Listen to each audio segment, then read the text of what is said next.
Hello friends, इस news में हम डिस्कस करेंगे कि जीएसटी एक्ट के अंतर्गत रिलेटेड पर्संस और डिस्टिंक्ट पर्संस कौन होते हैं और ये कंसेप्ट जीएसटी में क्यों इंपॉर्टेंट है। रेगुलर अपडेट के लिए आप हमारे चैनल को सब्सक्राइब करें, नोटिफिकेशन बेल को प्रेस करना ना भूलें ताकि जैसे ही हम कोई नया अपडेट डालें आपके पास इमीडिएटली यह अपडेट पहुंच जाए। फ्रेंड, जीएसटी एक्ट के अंतर्गत शेड्यूल 1 दिया गया है जो कि यह कहता है कि यदि रिलेटेड व्यक्तियों या फिर डिस्टिंक्ट व्यक्तियों के बीच में कोई ट्रांजैक्शन होती है इन द कोर्स और फर्दरेंस ऑफ बिजनेस है तो भले ही कोई कंसिडरेशन ना भी पे किया जाए तब भी इसे सप्लाई माना जाएगा और जीएसटी चार्ज किया जाएगा। इस प्रकार फ्रेंड्स, मान लीजिए कंपनी का हेड ऑफिस पंजाब में है और उसकी ब्रांच ऑफिस हरियाणा में है। हेड ऑफिस ब्रांच ऑफिस को कोई सर्विस देता है तो जीएसटी पे किया जाएगा। फ्रेंड्स, रिलेटेड व्यक्ति क्या है और डिस्टिंक्ट व्यक्ति क्या है इसे हम डिस्कस करेंगे। फ्रेंड्स, वैसे तो जीएसटी एक्ट के अंदर डेफिनेशन सेक्शन 2 में दी गई है, लेकिन रिलेटेड व्यक्ति कौन है इसे सेक्शन 15 सब सेक्शन 5 में डिफाइन किया गया है।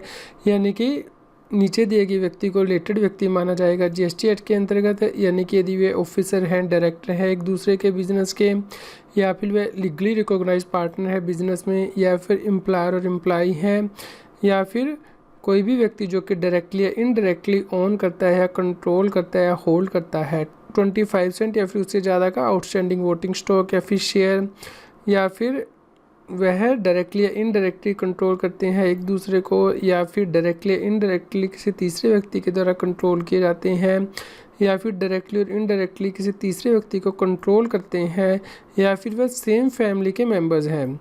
फ्रेंड्स, फैमिली क्या होती है इसे जीएसटी एक्ट में डिफाइन किया गया है, यानी कि स्पाउस एंड चिल्ड्रन जो व्यक्ति के हैं यदि उनके बीच में ट्रांजैक्शन है तो रिलेटेड व्यक्ति माने जाएंगे क्योंकि उसकी फैमिली का पार्ट है। लेकिन पेरेंट्स, ग्रैंड पेरेंट, ब्रदर या सिस्टर तभी रिलेटेड व्यक्ति माने जाएंगे यदि वे होली एंड मेनली उस व्यक्ति के ऊपर डिपेंडेंट है। फ्रेंड्स, जीएसटी एक्ट के अंतर्गत बताया गया है कि यदि कोई व्यक्ति सोल एजेंट या सोल डिस्ट्रीब्यूटर है, सोल कंसेशनरी है तो उस केस में वो रिलेटेड व्यक्ति माना जाएगा। लेकिन एजेंट के केस में रूल 29 अप्लाई होगा वैल्यूएशन के लिए, ना कि रूल 28 है। फ्रेंड्स, कुछ एग्जांपल डिस्कस करते हैं। मान लीजिए मिस्टर राम और मिस्टर श्याम पार्टनर हैं partnership firm Ram and Shyam company में। इस प्रकार राम एंड श्याम रिलेटेड व्यक्ति हैं, इसलिए कोई भी ट्रांजैक्शन होती है मिस्टर राम और मिस्टर श्याम के बीच में इन द कोर्स और फर्दरेंस ऑफ बिजनेस, भले ही कोई कंसिडरेशन ना भी चार्ज किया जाए तो भी यह रिलेटेड व्यक्तियों के बीच में ट्रांजैक्शन मानी जाएगी। फ्रेंड्स, मान लीजिए मिस्टर ए होल्ड करता है 35% शेयर एबीसी लिमिटेड में और 35% शेयर एक्सवाईजेड लिमिटेड में।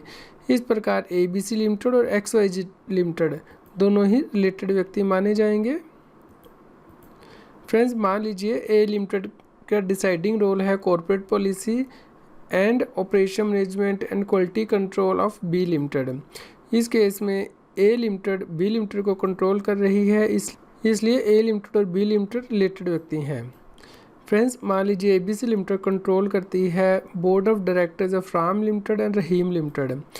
इस केस में राम लिमिटेड और रहीम लिमिटेड को कंट्रोल किया जा रहा है, इसलिए राम लिमिटेड और रहीम लिमिटेड रिलेटेड व्यक्ति माने जाएंगे क्योंकि इस केस में एबीसी लिमिटेड कंट्रोल करती है राम लिमिटेड और रहीम लिमिटेड को, इसलिए राम लिमिटेड और रहीम लिमिटेड रिलेटेड व्यक्ति हैं। यदि इनके बीच में कोई ट्रांजैक्शन होगी तो जीएसटी के वैल्यूएशन रूल अप्लाई होंगे। फ्रेंड्स, मान लीजिए ए लिमिटेड बी लिमिटेड दोनों ही सी लिमिटेड को कंट्रोल करते हैं तो उस केस में ए लिमिटेड और बी लिमिटेड भी रिलेटेड व्यक्ति माने जाएंगे। फ्रेंड्स, जीएसटी एक्ट के अंदर डिस्टिंक्ट व्यक्ति का क्या मतलब है। फ्रेंड्स, यदि कोई व्यक्ति किसी एक स्टेट में या फिर एक से ज़्यादा स्टेट में जीएसटी एक्ट के अंतर्गत रजिस्ट्रेशन लेता है तो हर रजिस्ट्रेशन के लिए उसे डिस्टिंक्ट पर्सन्स माना जाता है। मान लीजिए व्यक्ति पंजाब में भी जीएसटी एक्ट के अंतर्गत रजिस्ट्रेशन लेता है और हरियाणा में भी, तो उस केस में दोनों ही रजिस्ट्रेशन जीएसटी एक्ट के अंदर डिस्टिंक्ट पर्सन्स के रजिस्ट्रेशन माने जाएंगे, इसलिए वह यदि एक दूसरे को कोई सप्लाई करेंगे तो उस केस में उन्हें डिस्टिंक्ट व्यक्तियों के बीच में सप्लाई माना जाएगा। फ्रेंड्स, इसी प्रकार यदि किसी व्यक्ति ने एक स्टेट में जीएसटी की रजिस्ट्रेशन ली है और उसकी दूसरी स्टेट में कोई एस्टेब्लिशमेंट है, भले ही उस एस्टेब्लिशमेंट ने कोई जीएसटी एक्ट के अंतर्गत रजिस्ट्रेशन नहीं ली है तो भी उन दोनों के बीच में जो सप्लाई होगी वो डिस्टिंक्ट व्यक्तियों के बीच में सप्लाई मानी जाएगी। मान लीजिए कंपनी का ऑफिस पंजाब में भी है और हरियाणा में भी है। पंजाब में कंपनी ने जीएसटी एक्ट के अंदर रजिस्ट्रेशन ली है लेकिन हरियाणा में नहीं ली है, तो पंजाब से हरियाणा में जो सप्लाई की जाएगी दूसरे एस्टेब्लिशमेंट को, उसे डिस्टिंक्ट व्यक्तियों के बीच में सप्लाई माना जाएगा। फ्रेंड, जीएसटी एक्ट के अंतर्गत रूल 28 दिया गया है जो कि यह कहता है कि यदि सप्लाई की जाती है रिलेटेड व्यक्तियों के बीच में या फिर डिस्टिंक्ट व्यक्तियों के बीच में तो उस केस में रूल 28 के अकॉर्डिंग जीएसटी एक्ट के अंतर्गत वैल्यूएशन निकालनी है।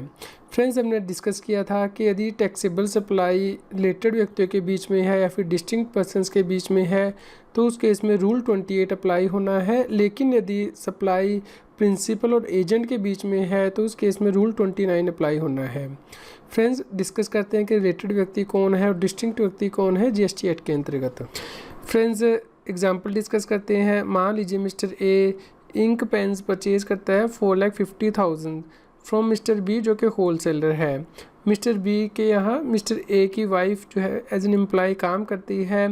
यदि ओपन मार्केट वैल्यू देखी जाए इन पेन की तो 5,20,000 है। इस केस में सप्लायर के द्वारा 5,000 रुपीज़ एडिशनल चार्ज किए जाते हैं डिलीवर करने के लिए, तो उस केस में ट्रांजैक्शन वैल्यू क्या होगी। फ्रेंड्स, इस केस में mister A and mister be related व्यक्ति नहीं माने जाएंगे क्योंकि एम्प्लॉयर और एम्प्लॉय रिलेटेड व्यक्ति माने गए हैं, यानी कि मिस्टर ए की वाइफ और मिस्टर बी होलसेलर ये रिलेटेड व्यक्ति होंगे, लेकिन मिस्टर ए और मिस्टर बी रिलेटेड व्यक्ति नहीं हैं। फ्रेंड्स, इस केस में जो इंसिडेंटल एक्सपेंस इनकर किए जाते हैं सप्लायर के द्वारा गुड्स को डिलीवर करने के, वो ट्रांजैक्शन वैल्यू का ही पार्ट होते हैं। इसलिए इस केस में ट्रांजैक्शन वैल्यू 4,50,000 प्लस 5,000 4,55,000 मानी जाएगी। फ्रेंड्स, यदि रिलेटेड व्यक्ति और डिस्टिंक्ट व्यक्तियों के बीच में ट्रांजैक्शन होती है तो जीएसटी एक्ट के अंतर्गत वैल्यूएशन किस प्रकार करनी है, इसके ऊपर मैंने कंप्लीट वीडियो लेक्चर बना दिए हैं, जिनका लिंक इस न्यूज़ की वीडियो डिस्क्रिप्शन में भी दिया गया है और इस वीडियो में जो प्ले कार्ड दिया गया है उसमें भी दिया गया है। आप इस चैनल की मेंबरशिप ज्वाइन करके मेंबर्स ओनली वीडियो में इन्हें रेफ़र कर सकते हैं। यदि आप टैक्स के बारे में और अधिक जानकारी चाहते हैं तो हमारे यूट्यूब चैनल की प्लेलिस्ट को रेफ़र कर सकते हैं। यहाँ पे टॉपिक वाइज वीडियो दिए गए हैं जिन्हें कि आप रेफ़र कर सकते हैं। फ्रेंड्स, आपके यदि कोई क्वेरी है तो आप हम ईमेल कर सकते हैं taxil@gmail.com पर। आपके न्यूज़ कैसी लगी कृपया लाइक कीजिए और कमेंट करके हमें बताइए। अधिक से अधिक लोगों तक शेयर कीजिए ताकि सभी लोगों तक ये जानकारी पहुंच पाए। अब आप मेरे चैनल CS सतबीर सिंह की मेंबरशिप को ज्वाइन कर सकते हैं, जिससे कि जो एक्सक्लूसिव वीडियोज़ हैं सिर्फ मेंबर्स के लिए income tax, GST, finance, extra पर उन्हें रेफ़र कर सकते हैं।